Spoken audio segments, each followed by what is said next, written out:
Samantala, paghahanda para sa West Harvest Season, ating tatalakayin kasama si National Food Authority Administrator Larry Lacson. Admin Larry, magandang tanghali po at welcome back sa Bagong Pilipinas ngayon. Admin Hello, Larry. good afternoon. Yes, magandang Hello, tanghali good po. afternoon. Thanks for joining us. Si Joshua po ito, kasama po si Atty. Nicolette. Admin, nakatakda po mag-auction ng NFA ng humigit kumulang 37,000 metric tons na aging pero good quality milled rice. Nasa magkano po ang halaga nito at ano po ang pangunahing layunin nito bago magsimula ang West Harvest Season? Well, unang-una yung ating pangunahing layunin dito ay nakasaad sa batas, no? We have to auction off before they become unfit for human consumption. Ang second objective nito is, of course, mapaluwag yung ating mga bodega in preparation for the next season of harvest, no?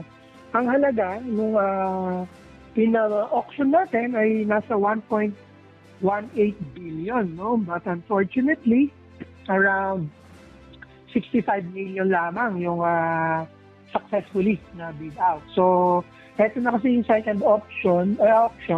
So, ang third phase niyan, pag nakadalawang auction na nag-fail yung ibang lots, we will go into something like negotiated auction so that lahat ng mga stocks natin ay lumabas. Sir, gaano naman po kahalaga ang 37,000 metric tons na ilalabas sa auction para magkaroon nga po ng sinasabi niyo pong sapat na warehouse space para sa mga bagong ani? Well, yung 37,000 metric tons versus our target na minimum 500,000 metric tons of palay procurement this coming season. That's roughly 6.8% na ma-espasyo, additional space for the incoming harvest. So mahalaga yan dahil malaki ang pangangailangan natin for warehouse space. In fact, we are still looking for more warehouse spaces for lease at yung mga ibang warehouse na mahihiram sa local government units. Okay.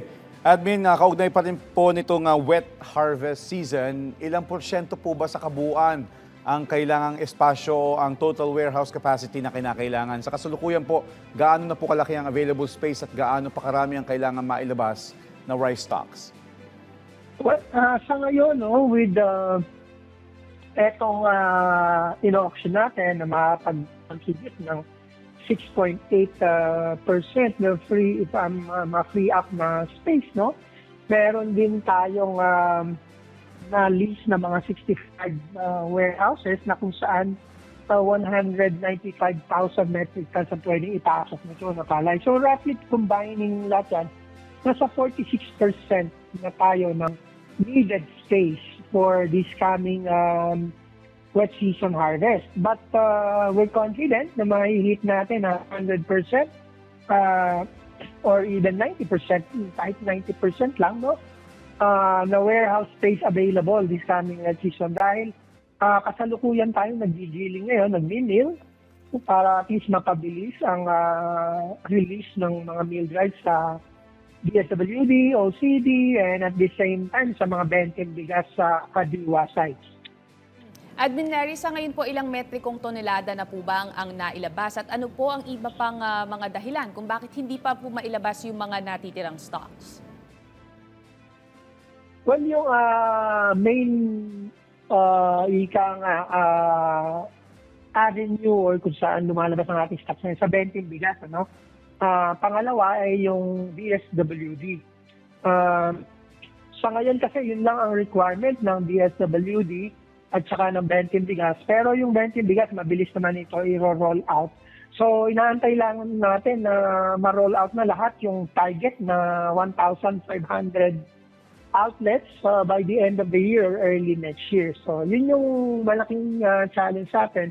As you know, sa batas, no, pwede lang kami maglabas ng stocks kapag may calamities and emergencies. Buti nga, meron tayong benteng bigas program kung saan lumabas ng mas mabilis ang ating stock sa ngayon. Okay.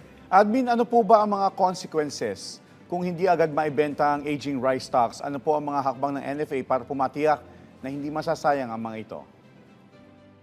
consequence yan actually, syempre, mas lalong maglalaon, mas lalong mag-age. So, ang value niya, syempre, pababa, no?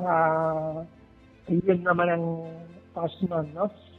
At yun naman pagdating sa quality, wala namang problema doon kasi every month, meron tayong testing na ginagawa, no?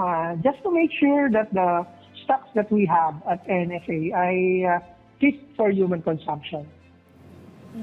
Sir, kaugnay nito, nasa magkano po ba ang buying price ngayon para sa fresh at wet palay per kilogram? At paano po makatutulong ang presyong ito para masiguro po nating may sapat na kita at hindi naman po malulugi ang ating mga local rice farmers? Okay. Yung sa ngayon, although konti-konti yung ating nabibili ngayon kasi ito yung mga off-season na palay bandang Mindanao, nakakapamili na tayo ngayon. Ang presyo dyan, as high as 30 pesos per kilo. Merong 27. So 27 to 30 ang presyuhan natin yan para at least mabili natin. Ito naman coming wet season harvest, yun talaga ang utos naman sa atin ng Pangulo at ni Secretary Pico.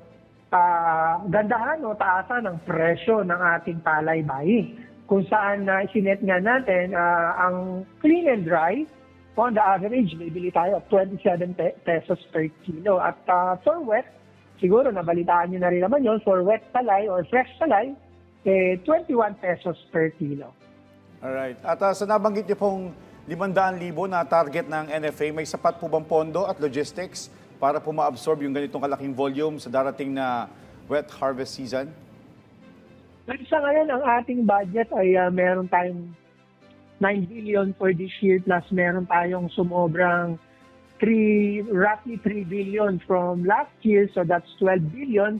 Kung kakailanganin pa, meron naka-standby na binigay ang national government sa DA na pwede niya rin ibahagi kay NFA para ipambili ng palay. No?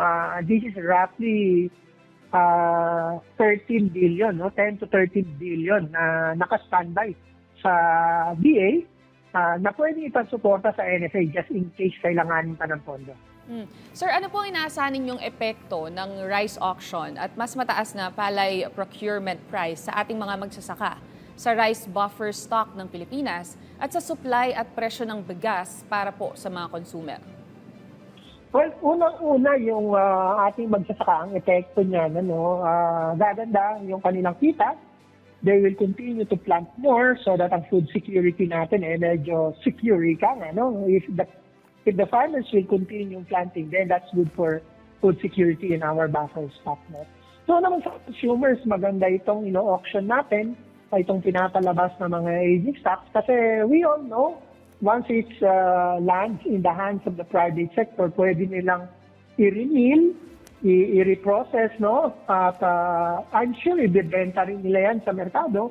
So it's a much cheaper rice na pwedeng maging available for our consumers. And yung kainaman yan sa ekonomiya, mas bababa ang inflation.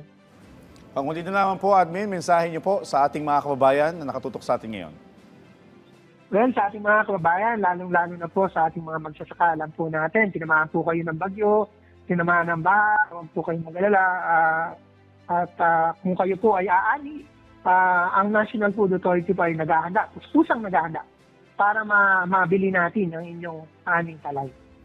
Maraming salamat po sa inyong oras, National Food Authority Administrator Larry Lacson.